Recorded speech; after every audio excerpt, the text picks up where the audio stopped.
Ai erdhi në Gjermani me ëndra të thjeshta, si shumë të tjerë. Të punoj fort, të jetoj me dinjitet dhe mbi të gjitha, të siguroj fëmijëve të tij një të ardhme më të ndritur, larg vështirësive të vendlindjes. Në zemrën e tij mbante një shpresë të madhe, një dëshirë të zjarrt për një jetë më të mirë.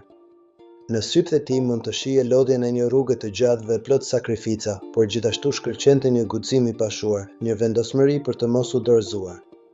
Megjithatë, realiteti i jetës këtu, në këtë vend të huaj, nuk është aq i lehtë dhe i thjeshtë sa mund të duket në fillim. Shpesh, pritshmëritë përplasen me vështirësitë e përditshme, duke e bërë rrugëtimin edhe më sfidues. Në fillim, çdo gjë duket premtuese, me mundësi të reja dhe shpresa për një fillim të mbar. Por pastaj vjen realiteti i ashpër i jetës së përditshme, malet me letra, burokracia e pafundme, frika e vazhdueshme nga e panjohura dhe pasiguria për të ardhmen. Ai mëson shpejt fjalën që do ta dëgjoj gjithë jetën në këtë vend, një fjalë që do të bëhet sinonim i pritjes së pafund, arten. Prit për një termin, një takim të thjeshtë që mund të zgjasë me muaj. Prit për përgjigjen e një aplikimi, një vendimi që mund të ndryshojë jetën. Prit për të drejtën që ke fituar me djers dhe mund, një të drejtë që shpesh duket se të mohohet pa arsye. Kjo pritje e vazhdueshme bëhet pjesë e pandashme e ekzistencës së tij, duke testuar durimin dhe shpresën.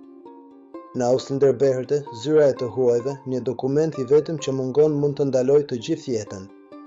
Një vulë e vogël, një nënshkrim i thjeshtë dhe papritur ndjen sikur e gjithë jeta jote, e ardhmja jote, është në duart e një personi që s'të njeh fare, një zyrtari që thjesht zbaton rregulla. Në ato zyra të ftohta dhe zyrtare, dinjiteti shpesh humbet në heshtje, ndërsa njerëzit presin me orë të tëra, duke u ndjerë të pafuqishëm dhe të parëndësishëm. Kjo përvojë e përsëritur lë shenja të thella, duke e bërë të ndjej peshën e të qenit i huaj në një sistem të panjohur dhe shpesh të pakuptueshëm. Çdo vizitë është një sfidë e re, një betejë për të ruajtur shpresën dhe vetrespektin. Në punë, në kantierin e ndërtimit apo në fabrika, askush nuk pyet si ndihesh, si e ke shëndetin apo si po shkon jeta jote personale. E vetmja pyetje që dëgjon është: a mbarove punën? Një ditë i vlefshëm, një punëtor i palodhur dhe i domosdoshëm, ditën tjetër, thjesht një numër, i haruar lehtësisht. Punon për orë të gjata, shpesh në kushte të vështira dhe të rrezikshme, por ndonjëherë as s'ke një kontratë të sigurt, duke jetuar me frikën e humbjes së punës në çdo moment. Në Gjermani, stabiliteti i punës dhe siguria ekonomike janë privilegj, jo një premtim i garantuar për të gjithë, sidomos për ata që vijnë nga jashtë. Kjo pasiguri e vazhdueshme ndikon thellë në jetën e tij dhe të familjes së tij. Çdo muaj, diçka tjetër rritet në çmim. Qiraja, rryma, gazi, ushqimet bazë si buka dhe qumështi lista është e pafundme. Por paga e tij mbetet e njëjtë, e ngrirë, pa ndryshuar. Në fund të muajit, shpesh nuk del, duke e lënë atë me ankth dhe stres financiar. Dhe ai pyet veten, me një dhimbje të thellë në shpirt: apo jetoj vërtet apo thjesht po mbijetoj, duke luftuar çdo ditë për të mbuluar shpenzimet minimale? Kjo pyetje në mundon vazhdimisht, duke e bërë të ndjej peshën e rëndë të ekzistencës në një vend ku kostoja e jetesës është gjithnjë në rritje, ndërsa mundësitë për të përmirësuar gjendjen ekonomike janë të kufizuara. 40 vite punë të palodhur në Gjermani. Ka ndërtuar shtëpi për të tjerët, ka kontribuar në zhvillimin e këtij vendi, por kur nuk ka mundur të ndërtojë një shtëpi për vete.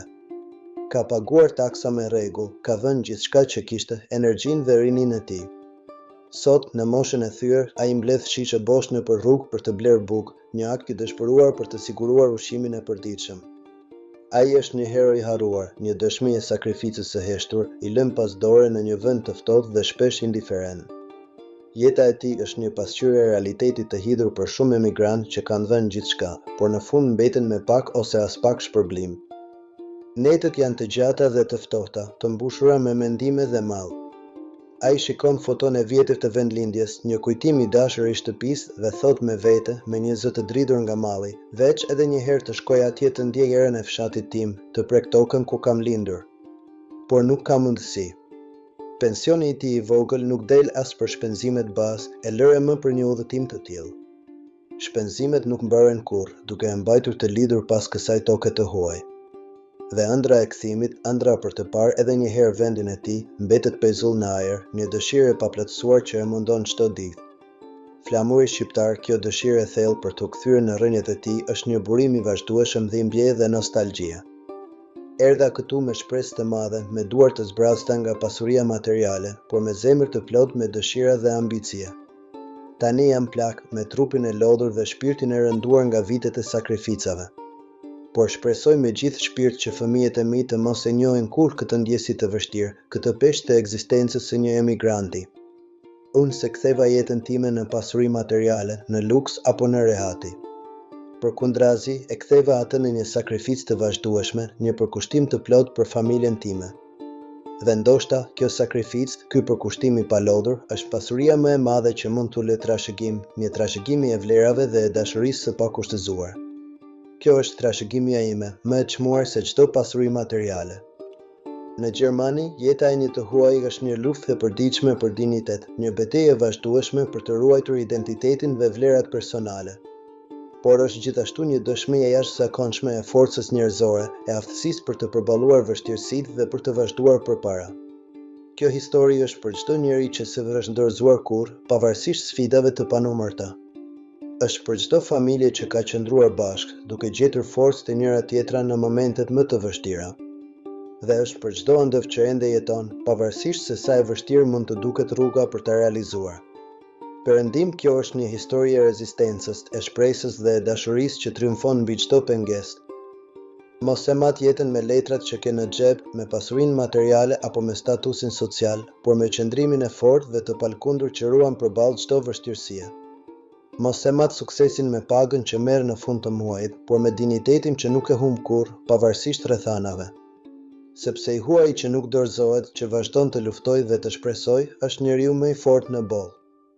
Ai është shembull i guximit, i durimit dhe i vullnetit të hekur. Forca Gjermania, kjo është forca e vërtetë, ajo që buron nga shpirti dhe qëndresa e njeriu.